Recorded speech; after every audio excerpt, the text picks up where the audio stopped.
You're listening to Affected by Altitude, a Colorado Rockies podcast for and by Rockies fans on Rocky Mountain Rooftop. Thank you for joining us as we discuss all things baseball and Colorado Rockies. Hello and welcome to a very special episode of Affected by Altitude, a Colorado Rockies podcast on the Rocky Mountain Rooftop Network, a proud part of the Fans First Sport Network. I'm Evan Lang, and joining me, as always, is Skyler Timmins. Hidely ho. And a special guest for us on this episode, part of the Every Rockies Ever podcast, the other half of the Brothers Timmins. It's Dustin Timmins. Hello, gentlemen. And folks, we are here for a very, very special day in Colorado Rockies history. And that was this afternoon at time of recording. This is probably going up the day after. Our very own Todd Helton, number 17 of the Colorado Rockies, who played 17 seasons in purple pinstripes, has been inducted into the 2024 Baseball Hall of Fame class. Woo! It's still kind of kicking in, honestly. Like it doesn't feel quite real yet. It's so exciting. So we're doing just this quick special episode to talk about it. And fellas, I'll open the floor to you. What are your immediate thoughts of Todd Helton being inducted into the Hall of Fame? Yeah, specifically, let's start with Dustin here, since he outranks us both here in terms of his Rockies fandom, maybe. But the eldest Rockies fan. Yeah. Well, I remember I thought about it today. A couple of my baseball kids at school, and I said, today's the day, boys. And they're kind of like, what are you talking about? I always forget this generational gap. And so then I forgot about it. I was running some errands. I was at Sam's Club this afternoon, and Skyler texted me with which one is the Jonah Hill one, just going, ah! And so I was like, oh! So I jumped on Twitter and saw it, and no joke, I'm cook tonight, so I'm waiting for a pizza, and I'm standing in line with my cart and tears of joy rolling down.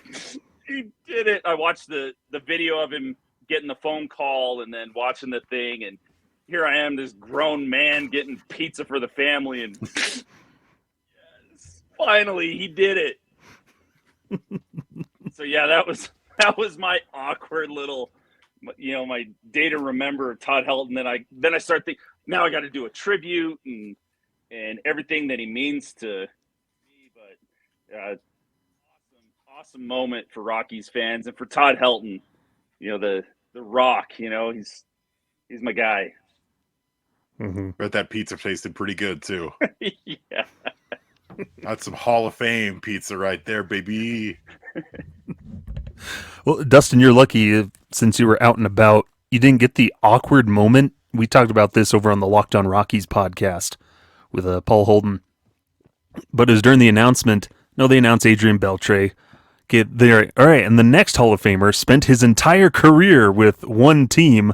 And we're like, oh, it's him. His hometown Minnesota Twins are like, no.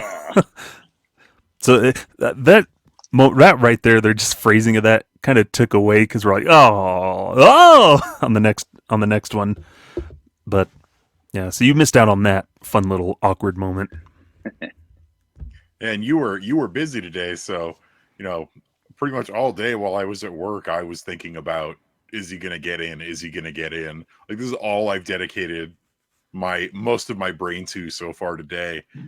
And Skyler and I, we were on the Locked On Rockies podcast a little bit earlier today discussing about this. But prior to today, I think both of us were feeling a little pessimistic about Todd's odds to get in because he had been dropped from 5 ballots without really any good reason. And we were just like, I don't know if this is the year because he's just not gaining enough votes. So he was going into yesterday at like net zero in terms of votes. And then all of a sudden he had multiple ads today, and he was up to, at some point this morning, he was up to +3, and then he was at +4. And then all of a sudden the optimism started to creep back in of like, he could really get in. Mm-hmm. that's what I listening to you guys that are into it and talking about, these different writers that don't know what's going on. And so I was there too, watching on Twitter every time a ballot would go up and seeing like, yeah, I like this guy. The ones that would dropped, I was just as mad and angry as you guys. But then, this morning I think I saw one, and when I saw him get to a positive, differential, I, we got this one. There's no way he's going to drop down from 82, down past 70 to 74 or whatever. And so I was optimistic all day, but then I forgot about it. But it's an awesome class that got inducted. Adrian Beltre and Joe Mauer and Todd Helton. Like, holy cow, that's a squad right there. That's a solid infield. Yeah. This is a really good induction class. I am a little bummed that Gary Sheffield and Billy Wagner did not make it into this year's class. Sheffield unfortunately falls off the ballot. This was his last year. He got something like 65%. And Billy Wagner will be on his final year on the ballot next year, and he got just below the threshold. So I feel like he's got a really good chance next year. Mm-hmm. But, he's got some competition there in terms of voting. But, Adrian Beltre, an incredible player, over 3,000 hits, almost 500 home runs. He had 477. I was talking with my friend today who's a Rangers fan, and I was saying, if he had played maybe one more season, he probably could have gotten to 500 home runs. Mm-hmm. And then Joe Mauer, and a truly incredible catcher in an era where we really don't have a ton of incredible catchers, both really deserving. But it's still just, to me, Todd Helton finally making it in. And I want your guys' opinion on this, because this is something I'm thinking about. I know that Joe Mauer is incredibly deserving, but is it a little bit frustrating to have Joe Mauer get in on his very first ballot, and it took Todd Helton 6 years? Yeah, you can go. I can go along with that train of thinking, because we have Todd Helton has to serve because of where he played. No, he was drafted and stuck with his one team, but because he played at Coors Field, he had to wait around longer and get scrutinized more. Whereas Joe Mauer, super happy for him. I was glad that he, very deservedly so. Who cares if they're a first ballot or a 10th ballot? They're a Hall of Famer. And, it's nice that he gets that recognition and can get in on that first ballot. Yeah, it can be a little, it's a little annoying.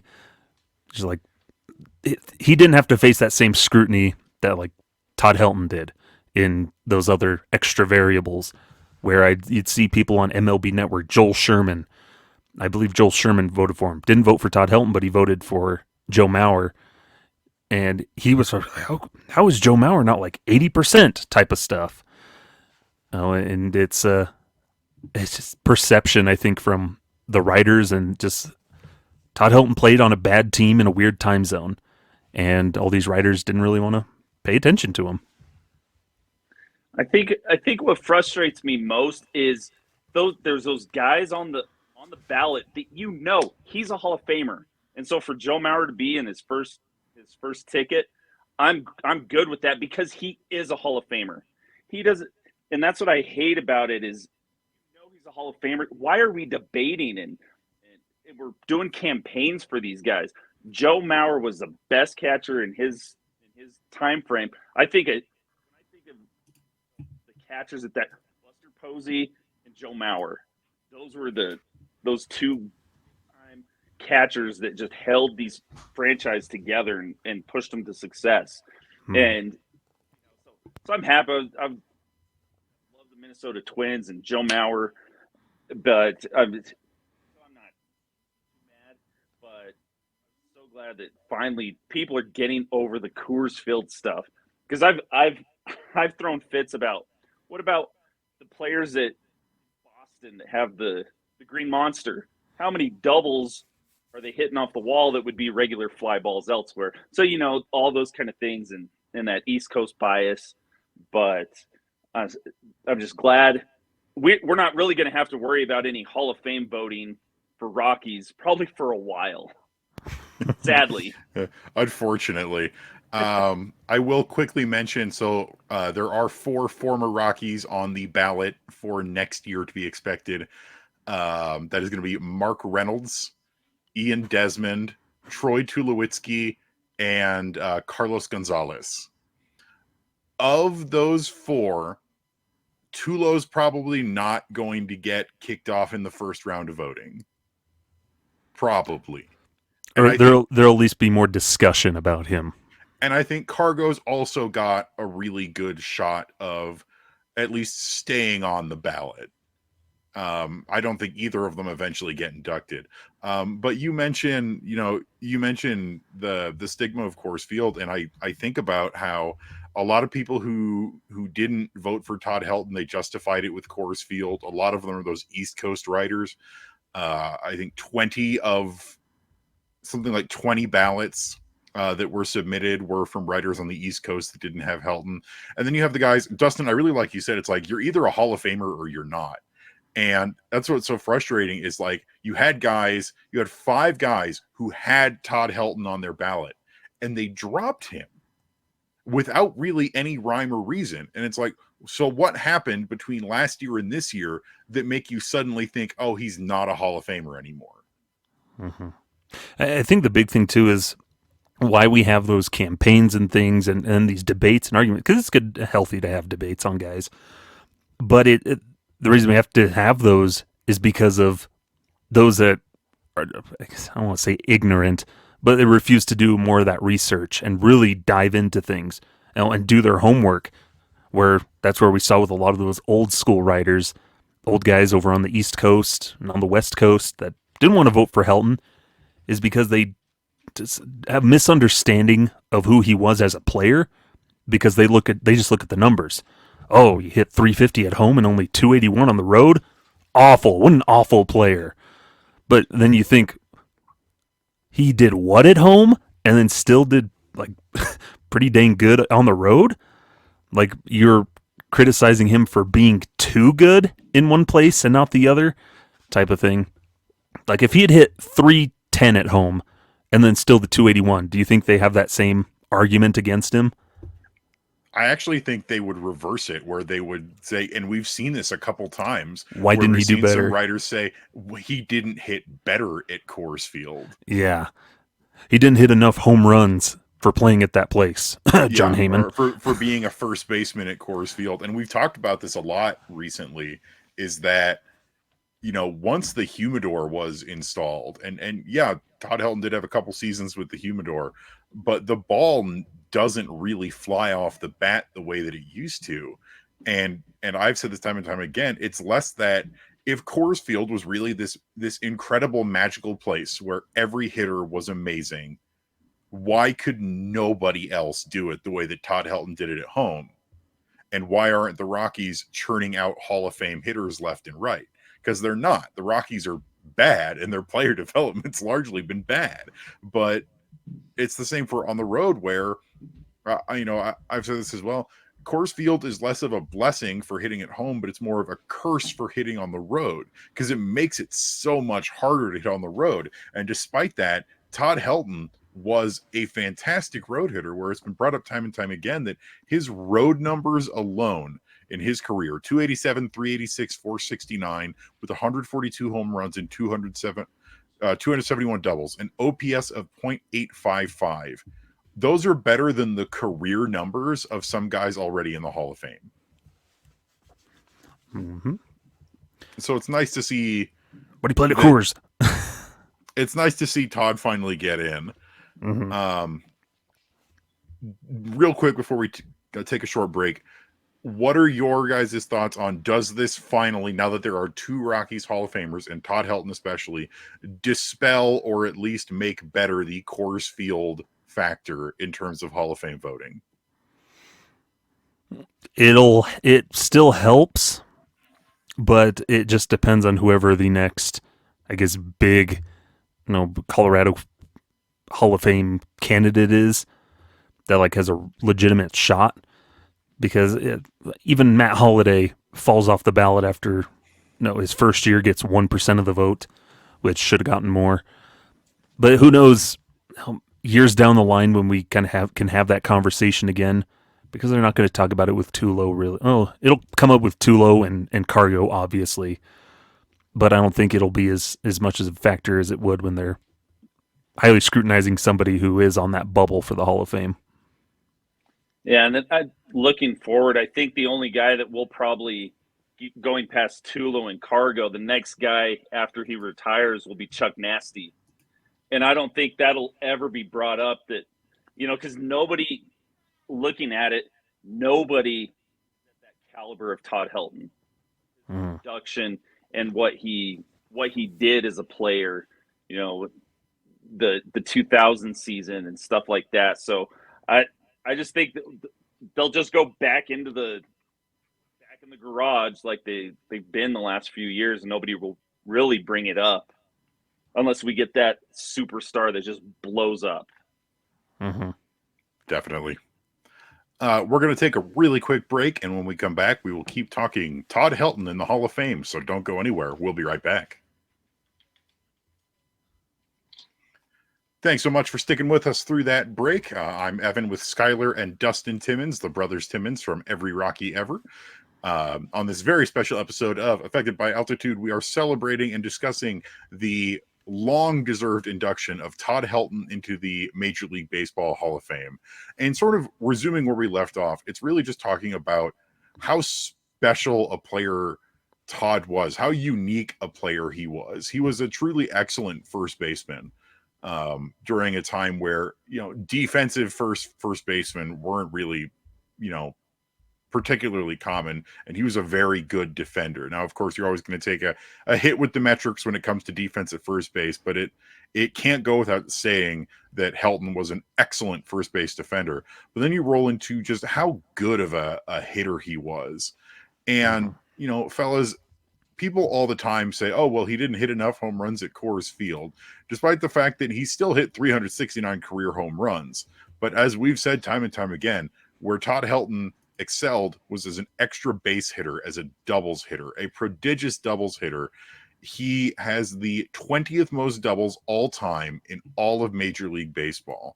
And I have this stat from Helton Hall of Fame on Twitter. It's at TH17HOF, where we're looking at the Rockies career total bases leaderboard. Number 1 is Todd Helton with 4,292. Number 2 is Charlie Blackmon with 2,771.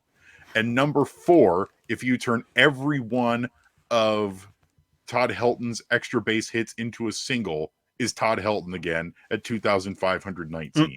This dude got on base. And, I just want to hear you guys talk about, your thoughts on just what an incredible hitter Todd Helton was. His ability to get on base, his ability to avoid striking out. I think for me, because I mostly paid attention to Todd Helton in those last few years, from like 2007 to the end of his career, and so it was when his power was diminishing, his back is hurting him, and so what stuck out to me always was the doubles. He wasn't hitting home runs, but he's slapping a double in the gap, and he's 26. He's in the almost top 20 all time in doubles. Type of thing, which nobody ever talks about. But he was that epitome of he wasn't trying to hit home runs. Home runs just happened to occur because of the pure hitter that he was. And I think something that gets pointed out a lot is just his ability to eat away at a pitcher in an at-bat, wasting pitches, a really keen eye at the plate, and going 5, 6, 7, 8, sometimes even 11 pitches deep in an at-bat, and then bloop, drops a double somewhere or something like that. So that's what I always remember, is just this pure hitter at the plate that as he got older, the power wasn't there as much anymore, but those abilities to hit still were. And I think that was the true testament to him as a hitter. He was a complete all-around hitter that just happened to be able to hit home runs too. Now, I got a real quick question, because this popped on his plaque. Going babyface Helton or goatee Helton? Goatee. Half and half. Yeah, I'm one of those that was I hated his goatee, because that just for me was he's old, and that's, I feel like that's when the injuries started, the back injury and stuff, because in that 2000s, the early 2000s, where he's batting over 330 every season. He was just a monster. And that upright stance that he had, and it was just something different. The high socks when he first came up, and he was just total control all the time at the plate. And you knew he was going to put good approach and put the ball. That's what made him so good, is looking at the gaps, his spray charts, getting guys on base, and Todd Helton will drive him in. Mm-hmm. He was just so fun to watch. And he wasn't it. And we think of those times, we're talking Mark McGwire and Barry Bonds and all these guys that were just absolutely raging huge. And Todd Helton was there, the Tennessee boy, just boom in the gap, getting on second base. And he was just, if I was a lefty, he was the guy I'd always want to be. That same stance, that just like I said, the approach, calm and collective. And it's like he already knew what pitch was coming. It seemed like he just had that knowledge. All right, this is the count. I know what's coming, and waited for it, and ping. He wasn't one that was just pull happy. Never in his career was he that. I always think like the only home run I saw him turn on was the one against the Dodgers. Mm-hmm. He was just always like, if it's outside, I'm just going to go with it. And that's what made him so effective. Mm-hmm. Yeah. It seems like every single highlight I see of him, it's always a ball shot the other way, the opposite way. Like he could get an inside out swing to just push it the other way. And like, especially in an age where a lot of guys get pull happy and everything. No, Helton uses the whole field, which is just another Hall of Fame trait. He wasn't as predictable. Like you could know what he can do at the plate, and they still didn't know how to attack him a lot of the time. He could reach anything. And you bring up like we're choosing between goatee Todd and babyface Todd, and I think so many people say goatee Todd because he, goatee Todd is when you saw a lot more like highlights. You were at the advent of the internet, and more people had like cable and everything like that. Yeah. And the single most iconic moment in Rockies history is goatee Todd. But you look back at babyface Todd, especially 1998 rookie season Todd Helton, where I still hold he probably should have won Rookie of the Year that year, and he almost did. He just barely got beaten out by Chicago Cubs pitcher Kerry Wood that year, but he won the rookie triple crown, where of all rookies, he was the best hitter, and he was amazing that year. Where in 1998, he hit 315, 380, 530 with 37 doubles and 25 home runs. He drew 53 walks and struck out 54 times. This is a 24-year-old rookie showing incredible plate discipline and just putting up a truly excellent rookie year, and he didn't win Rookie of the Year, and he should have.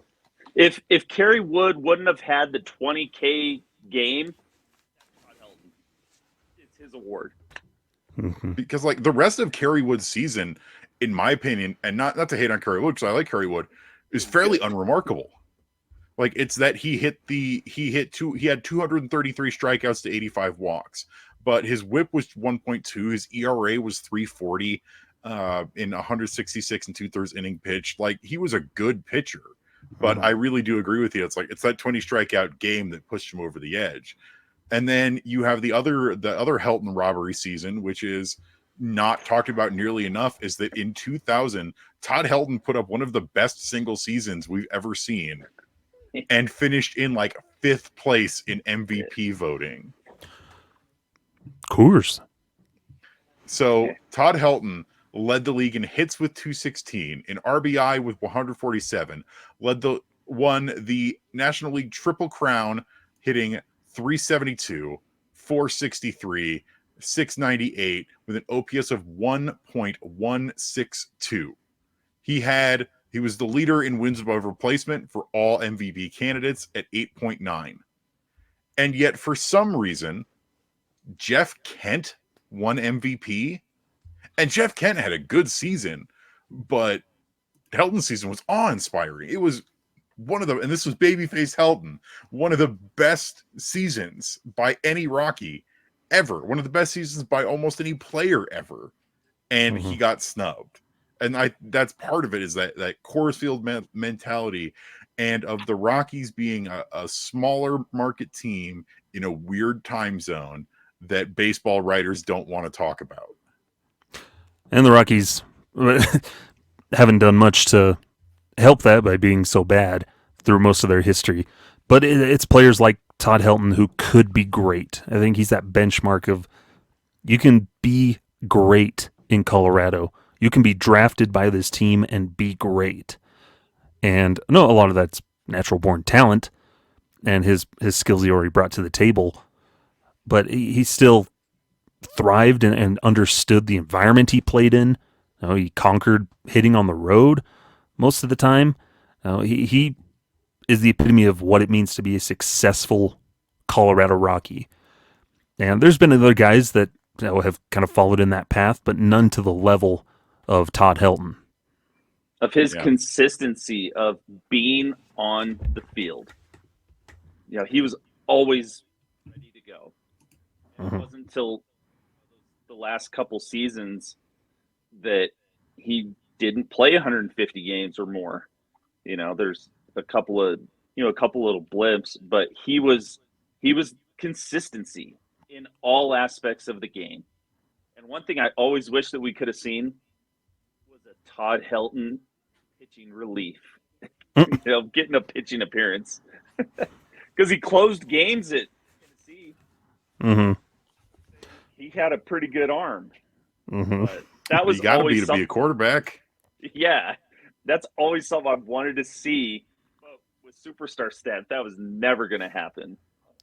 Yeah, but I love you bringing up his durability, because you look at his games played, and from 1998 to 2000 through 2007, he played at least 140 games every single season, and played at least 150 games in all but 2 of them. He's a dog. He got that dog in him. and something that I wanted to add on here that I was just thinking of, and watched it, and that I love that the Rockies are going all in on just using Peyton Manning to talk about Todd Helton.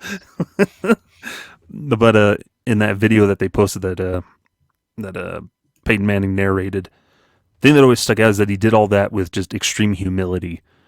And I think that's the thing that always sticks out to me about Todd Helton, is he's just kind of a quiet guy that went to work, did his business, very humble, was never full of himself.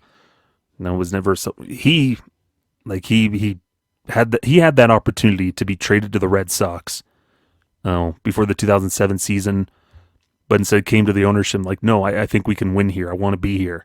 It would mean more winning in Colorado than somewhere else. And then we see what happens because of that.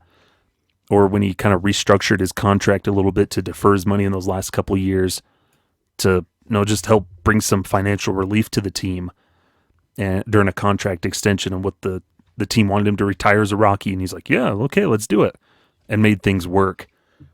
And so just everything he did was not to aggrandize himself, large himself, but really just to do what was best for the team and for his teammates. And that's how he carried himself throughout the game. And just quite that guy that went about his business. Definitely. And you think about like all the rumors that we had in like the mid to end of his career. It's like, oh, are we going to trade Todd Helton to the Red Sox? So are we going to, but he stuck it out. And I don't think there's ever going to be another lifetime Rocky that plays that many seasons with the Rockies, where he came up when he was 24 and played every season for 17 years. And, our runner-up for Mr. Rocky, Mr. Career Rocky, is Charlie Blackmon. And Chuck's got, 11 seasons? And he's, 30, he's like 38 years old. And so that's what's amazing about Todd Helton. And, there's never going to be another Todd Helton. Mm-hmm. He's just that special, and that's what makes today such an amazing day for Rockies fans. Yeah, and there's a quote. It looks like it must have been a quote from him today. No, during his press conferences and stuff. He says, "This is validation. Everything I've done, it really did happen. It was good enough to make it to the Hall of Fame." Even he had those doubts in himself and everything. But yeah, it is validation for not only him, but for the Rockies organization, for all the fans. Here the three of us talking and all the fans on social media. This means a lot to a ton of people. It's silly. It's just a game of baseball, and he's just some guy from Tennessee. But it's more than that, and that's the beauty of baseball and sports in general. Is those deep connections we have with these athletes, with the sport, and with the teams that they represent. I got a little emotional. I saw Kyle Freeland's post, and I just copied him and used the same picture. But he said, "We always knew you were a Hall of Famer. Now it's validated. It's official." And it, like he said, we lived through them. They're the guys in the grind, but it's kind of funny. It's a simple game, but it means so much to us. And a player like Todd takes you back to special moments in your life. And now that he's in the Hall of Fame, it is validation to us, like all that emotional investment that we had for this. Mm-hmm. And it's a special time, and it's cool to see him with his daughters there, and because that was always a big thing is his girls when he's with the Rockies, and it's a really cool moment. I was just disappointed too that he wasn't wearing any SpongeBob NASCAR shirt kind of thing. Oh, I don't think anyone's ever gonna live up to that. Larry Walker in his SpongeBob shirt with his little dog. But he was wearing a purple pullover. Yeah, wearing his work shirt probably, and being like anybody else that just wants to get off that phone as quickly as possible. Relatable. And then his little phone flip after he hangs up. He does a little phone flip. Good stuff. There's a little fist pump. I think that was the best part. Sitting there on the phone call. Yeah, because I like how he didn't put it on speaker too. Yeah, he turns around to his family, who's all like off on the other side. And he's like, and then they all start to cheer. Yeah, and that's what we love and expect out of Todd Helton. Those rare instances of emotion, and when he does show it, it's probably going to be a little, not as much as you'd think. But really, I mean, what else is there to say at this point other than a firm and incredibly heartfelt congratulations to Todd Helton. We are so proud and so happy over this moment. The Rockies have announced that on August 17th against the San Diego Padres, they will be honoring Todd Helton at that game. Here's hoping that they put that fancy little gold ring around his number like they did for Larry. Yeah, they will. And they need to do for Jackie Robinson if they're going to go down that route. I still don't agree with that. But it's that, and, start building that statue, Dick Monfort. Yeah, replace that statue they have out there and just put a Todd Helton one. Yeah, the weird nondescript baseball guy with the Branch Rickey quote. Yeah, I think you can keep that. Just move it somewhere, and don't put it in like a disused parking lot like they did with that the baseball arch from Gate E.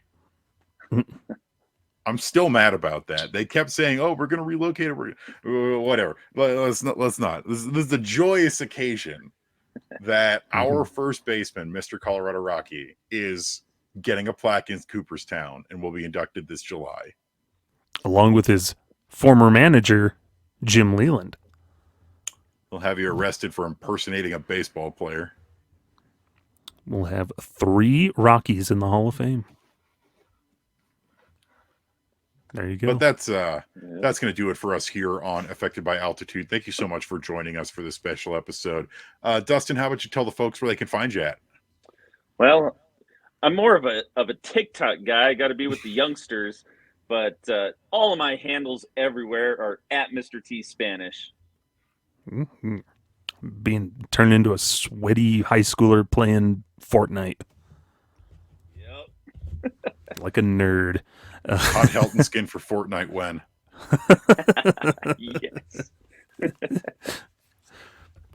You can find me over at sideline_crowd over on Twitter. You can also follow us at Every Rocky Ever, and we'll plan out. Eventually, we'll get to that Todd Helton one with maybe closer to induction in the summer, or just at this point, it's kind of just gathering stories from people, because that would be an episode we want to make sure is special. Yeah, in that's some the one kind. where you got to do all the legwork for it. Yeah. You can find me on Twitter and Threads at Evan_Lang27, at Blue Sky at EvanLang27.bsky.social, and you can follow us on YouTube and Twitter for Rocky Mountain Rooftop at Rocky Mountain Rooftop. That's at ROCKYMTN Rooftop. Stay tuned to purplerow.com. We're going to have a lot of Todd Helton stuff coming out over the next couple weeks. Thank you so much for tuning in. Once again, congratulations to Todd Helton. The Todd Father. He was sitting like the Todd Father too when they were doing his interview. Yeah, when the video had pops up, his he's sitting there. family behind his shoulder. He's got this big shelf, his Tennessee helmet right above his head. Then he's got 2 bases from games. Somebody's just like sitting there like, Yeah. that's our Todd Father. But that's going to do it with us here on Affected by Altitude. Dustin, hit him with it. Farewell. Beautiful.